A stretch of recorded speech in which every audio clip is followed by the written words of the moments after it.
Bonjour à tous et à tous, soyez les bienvenus sur la chaîne C'est ça Math Acco. Nous allons répondre très rapidement à ce quiz. Et donc, on nous donne l'équation E, x au cube moins 2x carré plus x plus 1 égale à 0.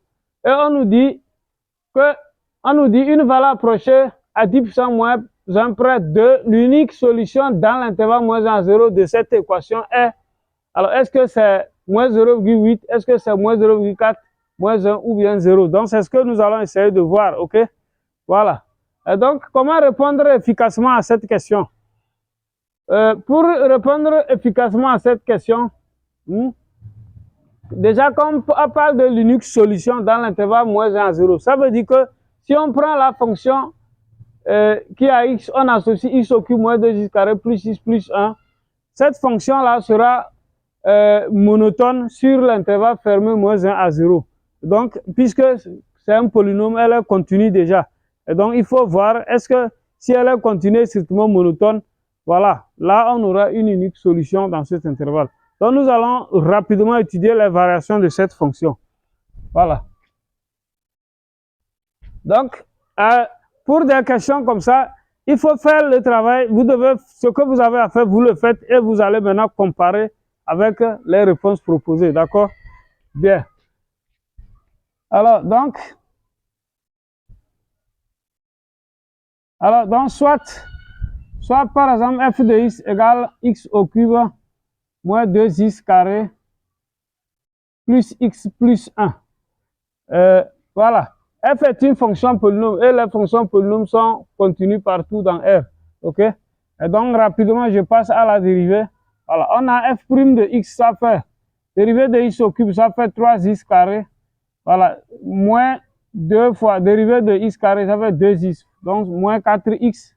Voilà. Plus 1. Dérivée de x, ça fait 1. Dérivée de 1, ça fait 0. Voilà la dérivée de cette fonction. Pour cette dérivée-là, on peut factoriser ça rapidement. Donc, vous pouvez faire le discriminant ou bien, voilà, tout ce que vous voulez. Mais je vais mettre la forme factorisée en même temps. Déjà, on voit que 1 est une racine de cette dérivée. Donc, la dérivée, ça fait x moins 1, facteur de, voilà. Maintenant, on sait que le produit des racines va donner un tiers. Donc, 1 fois quel nombre donne un tiers? C'est 1 fois un tiers. Donc, l'autre racine, ça fait 1 sur 3. Voilà, facteur de x moins 1 sur 3. Voilà. Et maintenant, le coefficient 3 va rester ici. Voilà. Donc, autrement dit, la dérivée f' de x va s'écrire tout simplement. Si le 3 là rentre dans cette parenthèse, nous aurons x moins 1, facteur de 3x moins 1. Voilà la dérivée, la forme factorisée. Alors, donc nous allons chercher son signe. Voilà. Alors, elle s'annule en 1 et en 1 sur 3. Donc, très rapidement, je dresse le tableau de signes de la dérivée. OK? Voilà. X moins l'infini, 1 sur 3, 1 plus l'infini.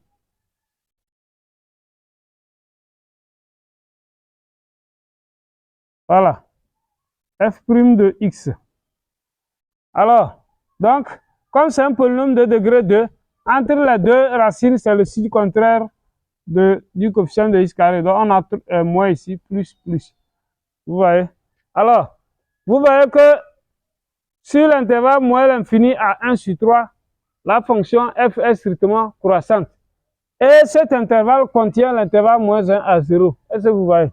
Donc, je dis l'intervalle moins 1 à 0 est inclus dans l'intervalle moins l'infini à 1 sur 3. Où la dérivée est positive. Donc, ça veut dire quoi? F est continue. Notre fonction f est continue parce que c'est un polynôme et strictement croissante.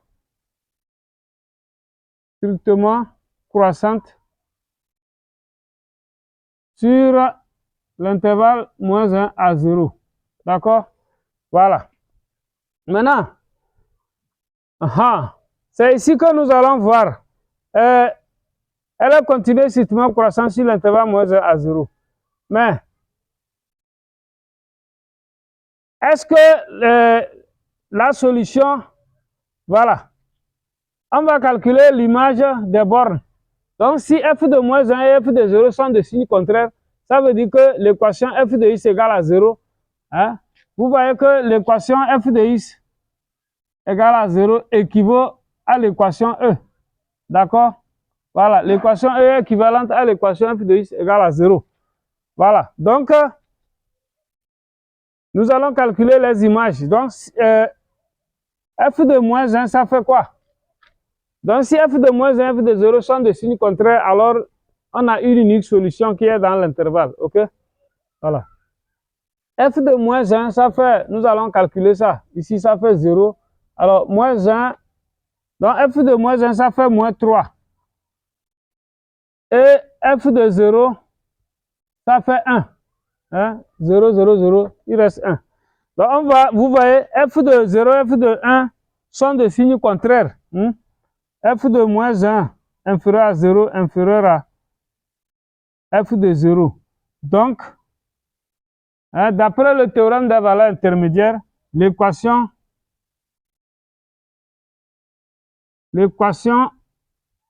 f de x égale à 0 admet une unique solution, voilà, à une unique solution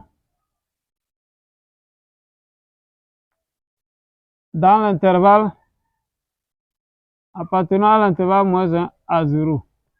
Mais, est-ce que vous voyez? Mais comme f de moins 1 n'est pas égal à 0 et que f de 0 n'est pas égal à 1, ça veut dire que déjà, les réponses C et D ne sont pas de bonnes réponses. F de moins 0,8 étant égal à moins 1,59 et que f de 0 est positif, on peut dire que alpha est entre moins 0,8 et 0. Mais quand nous calculons f de moins 0,4, c'est un nombre positif. Donc alpha se trouve entre moins 0,4 et moins 0,8. OK? Hein? J'ai appelé alpha cette solution, quoi. OK? Donc on a moins 0,8 inférieur à alpha inférieur à moins 0,4. Mais pour donner une valeur approchée à 10 puissance moins 1 près, vous voyez ici, si je fais l'amplitude de l'intervalle là, ça dit moins 0,4 moins 0,8, je ne trouve pas 10 puissance moins 1. Donc, je dois encore... on pouvait faire la méthode de balayage, mais comme on est sûr que la solution, c'est entre... la valeur approchée, c'est entre l'une des deux valeurs, qu'est-ce qu'on va faire? Nous allons calculer, par exemple, f de moins 0,5, par exemple. Si je calcule f de moins 0,5 et que je trouve un nombre négatif, alors là, c'est fini. Ou bien, vous calculez f de moins 0,7.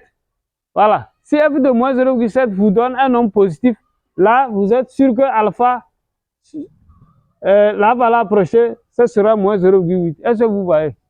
Bien. Déjà, f de moins 0,5 donne moins 0,125, qui est un nombre négatif. Inutile ça veut dire que moins 0,8 ne peut pas être la valeur approchée. Donc, forcément, la valeur approchée, c'est moins 0,4. Pourquoi je dis ça? On vient de voir f de moins 0,5 fois f de moins 0,4 est négatif. Donc, ça veut dire que moins 0,5 inférieur à alpha inférieur à moins 0,4. Est-ce que vous voyez? Voilà l'encadrement de alpha d'amplitude 10 puissance moins 1. Mais, quand on encadre la solution comme ça veut dire que chacun de ces deux nombres est une valeur approchée. Moins 0,5, c'est une valeur approchée par défaut. Et moins 0,4, c'est une valeur approchée par excès de la solution. Mais ici, comme moins 0,5 n'a pas été proposé, donc forcément, la valeur approchée qu'on cherche, c'est moins 0,4. OK? Voilà. Donc, la bonne réponse, c'est B. OK? Voilà. B égale moins 0,4 est la valeur approchée de la solution à 10 puissance moins 1 près. Bien. La deuxième question dit quoi? On prend la suite Vn égale à 1 sur n carré plus 2 sur n carré plus 1.1 plus n sur n carré. On dit la suite Vn est une suite divergente, convergente, arithmétique ou bien géométrique. Voilà, nous allons choisir la bonne réponse. OK. Donc Donc, déjà, je pense que il y a cette suite-là, elle n'est ni arithmétique ni géométrique. Hein, à voir comment elle est définie. Hein, ce n'est pas une suite géométrique. Ok? Vous pouvez vérifier juste, voilà. Par exemple, si vous faites Vn plus 1 moins Vn, Vn plus 1 moins Vn ne va pas vous donner une constante. Ok? Pareil, Vn plus 1 sur Vn ne va pas vous donner une constante non plus. Donc, on passe rapidement. Ça veut dire que les réponses C et D ne sont pas, voilà, ce ne sont pas de bonnes réponses. Déjà, les deux réponses là, ça ne peut pas. Bien. Maintenant, nous allons voir, ça veut dire que soit elle est convergente, soit elle est divergente. OK? Voilà. Et pour le savoir, ici, nous pouvons calculer son terme général. Est-ce que vous voyez? Voilà. Si nous calculons Vn, hein, on voit que quoi? N carré, c'est le dénominateur commun. Donc, nous voyons que Vn est encore égal à N carré. Voilà, le dénominateur commun N carré. Et au numérateur, on a 1 plus 2 plus 3 plus point plus N. OK? Mais le numérateur là, c'est quoi? C'est la somme des... C'est la somme des choses. Des N premiers nombres. Voilà. Et cette somme, nous la connaissons. Hein?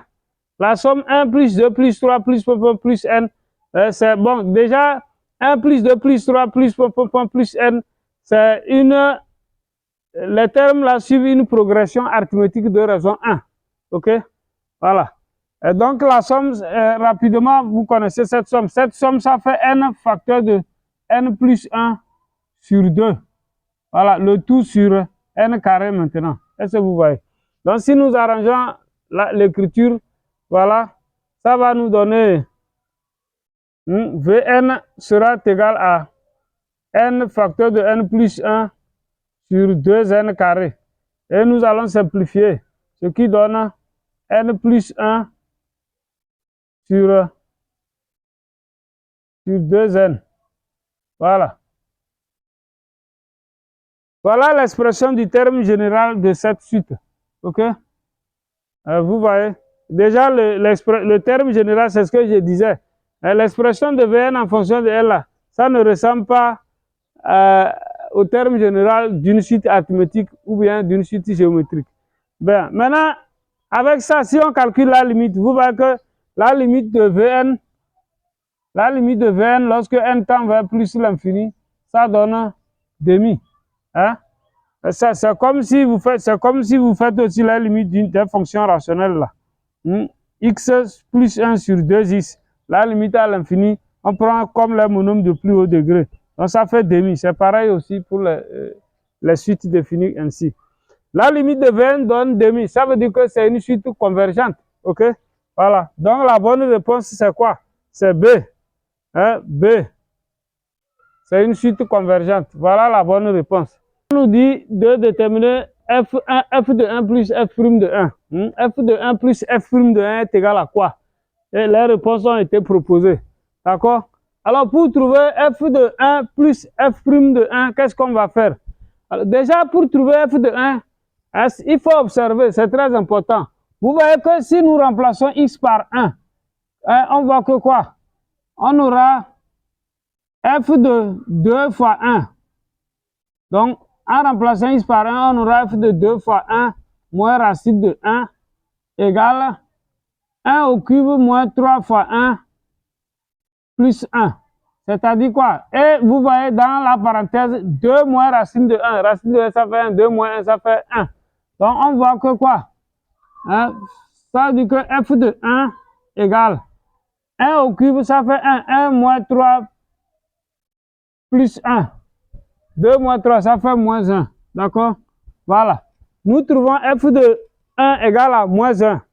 Maintenant, comment faire pour trouver f' de 1? OK? Pas de problème. Vous voyez, f de 2x moins racine de x, c'est la composée. OK? Et si j'ai par exemple la composée de deux fonctions, si nous avons f rond g, voilà, f rond g de x, et si nous cherchons à dériver la composée de deux fonctions comme ceci, hein, alors la dérivée de f rond g, ça fait quoi? Ça fait g' de x multiplié par f' rond g de x, d'accord? Voilà, nous allons appliquer ça là-bas. Hein? Donc, f est dérivable sur 0 à plus l'infini. 2x moins racine de x est aussi dérivable sur l'intervalle ouvert 0 à plus l'infini. Et on aura quoi alors? Donc, en appliquant la dérivée de la composée, nous aurons, oui, donc nous allons voir que f de 2x moins racine de x, on nous dit ça là c'est égal à x au cube moins 3x plus 1. Ça veut dire que si je dérive tout ça, ça va aussi donner la dérivée de ce qui est à droite. Est-ce que vous voyez? Maintenant, pour dériver ça, c'est ça, nous allons appliquer ce qu'on venait de dire. Donc, on dérive d'abord g. Hein, dérivé de 2x, bon, ça fait 2x moins racine de x. Voilà, prime, que multiplie f' de, voilà, 2x moins racine carrée de x. OK? Voilà, c'est ça. Ce qui donne quoi? À droite, dérivé de x au cube, ça fait 3x carré. Dérivé de moins 3x, ça fait moins 3. Dérivé de 1, ça fait 0. Donc, ça va nous donner 3x carré moins 3. Maintenant, vous voyez, si nous refaisons, si on remplace x par 1 maintenant, nous aurons 2 fois 1 moins racine de 1, ça fait encore... Ah, nous n'avons pas encore dérivé ça, excusez-moi. Nous allons dériver ça d'abord. Donc, en dérivant ici, ça nous donne quoi? Ça fait 2 moins... Dérivé de 2x, ça fait 2. Racine de x, ça dérivé, ça fait 1 sur 2 racine carrée de x. OK? Voilà. Donc, tout ça là multiplié par f' de 2x moins racine de x égale 3x carré moins 3. C'est maintenant que nous allons remplacer x par 1 maintenant. En remplaçant x par 1, ici, nous aurons quoi? 2 moins demi. OK? Voilà. Hein? Racine de 1, ça fait 2 moins demi, ça fait 3 demi. C'est ça, 1,5, ça fait 3 sur 2. Donc, on aura 3 sur 2 multiplié par f' de 1. Hein? F' de 1, parce que, voilà, ici, ça fait 1, en remplaçant x par 1. Donc, 3 demi fois f' de 1 égale, ici, quand on remplace x par 1, on aura 3 moins 3 qui fait 0. Ça donne 0. OK? Si un produit est nul et que, voilà, 3 demi fois f' de 1 donne 0. Or, 3 demi est non nul. Cela équivaut tout simplement à dire que c'est f' de 1 qui est égal à 0. Vous voyez? Voilà, f' de 1 égale à 0. Finalement, si f' de 1 égale à 0 et f de 1 aussi donne moins 1. Voilà, en additionnant les deux, ça nous donne tout simplement moins 1. Hein? Donc, f de 1 plus f' de 1, ça donne moins 1. Alors, comme ça donne moins 1, la bonne réponse c'est quoi? C'est B. Hein? B égale à moins 1 est la bonne réponse. OK? Voilà. Bien, la question numéro 4. Bon, on dit E désigne la fonction partie entière. On veut voir la limite de x et de 1 sur x. Hein? X fois partie entière de 1 sur x. Quand x tend vers 0 donne quoi? Est-ce que ça nous donne 1 ou bien moins 1 ou bien plus l'infini ou bien que cette limite n'existe pas? Et c'est ce que nous allons voir. Alors, pour déterminer cette limite, qu'est-ce qu'on va faire? Nous allons utiliser la définition de partie entière de x. OK? Voilà. Donc, vous voyez. Alors, partie entière de x. Hein, d'après la définition, partie entière de x est inférieure ou égale à x lui-même, strictement inférieure à partie entière de x plus 1. Hein, la définition de partie entière. Je vais appliquer cette définition à e de 1 sur x. Donc, par définition, on aura partie entière de 1 sur x sera inférieure ou égale à 1 sur x lui-même, strictement inférieure à partie entière de 1 sur x plus 1. OK? Voilà. Donc, c'est ça. Maintenant, après avoir fait ça, nous allons donner un encadrement de partie entière de 1 sur x. OK? Voilà.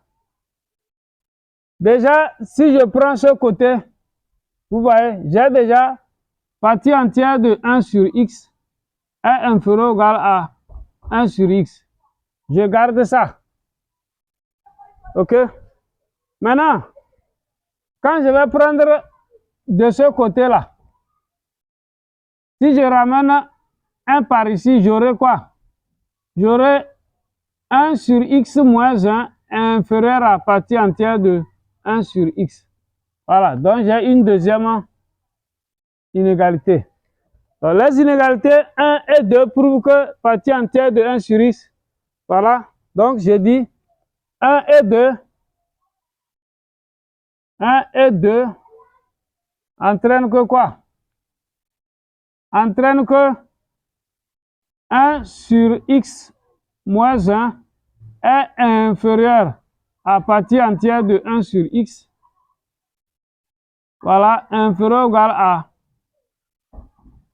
1 sur x. Voilà. Donc, prenez ça au sérieux. Voilà l'encadrement de partie entière de 1 sur x. Maintenant, à partir, donc je vais nommer ça, par exemple, étoile. OK? Voilà. Donc, c'est ça que nous allons exploiter maintenant. On dit limite quand x tend vers 0. Quand x tend vers 0, attention, x peut tendre vers 0 positivement comme négativement. OK? Donc, maintenant, je vais encadrer x. Voilà, ce qu'on nous a donné, c'est x partie entière de 1 sur x. Donc, pour multiplier toute la ligne par x, il faut que je connaisse le signe de x. Est-ce que vous voyez? Voilà. Donc, si x est strictement positif, hein, la relation étoile me permet d'écrire quoi alors? Hein, donc, je dis, pour tout x strictement positif, la relation étoile permet d'écrire quoi? Je vais multiplier par x. Donc, j'aurai 1 moins x, voilà, inférieur à x, partie entière de 1 sur x, inférieur ou égal à 1. Hein? Parce que comme x est positif en multipliant, l'inégalité ne change pas. Bien. Maintenant, à partir de ça, vous voyez, si je fais la limite quand x tend vers 0, à gauche, la limite de 1 moins x me donne, quand x tend vers 0 me donne 1. À droite, la limite de 1, ça fait aussi 1. Donc, la limite de x, partie entière de 1 sur x, donne 1. D'accord? Voilà, d'après le théorème des gendarmes. OK? Bien. Maintenant, si x est négatif, si x est négatif, la relation étoile permet d'écrire quoi alors? En multipliant toute la ligne par un nombre négatif, l'inégalité change maintenant. L'inégalité change veut dire que quoi? Ce qui est à droite devient, voilà, le plus petit. Donc, ça veut dire que c'est cette inégalité-là inversée, quoi. Donc, on aura cette fois-ci 1 inférieur ou égal à x par partie entière de 1 sur x, hein, strictement inférieur à 1 moins x. Voilà. Donc, quand x est négatif, voilà ce que ça donne. Là aussi, la limite de 1 moins x, quand x tend vers 0, ça fait 1. À gauche, ça fait 1. Donc, la limite donne 1.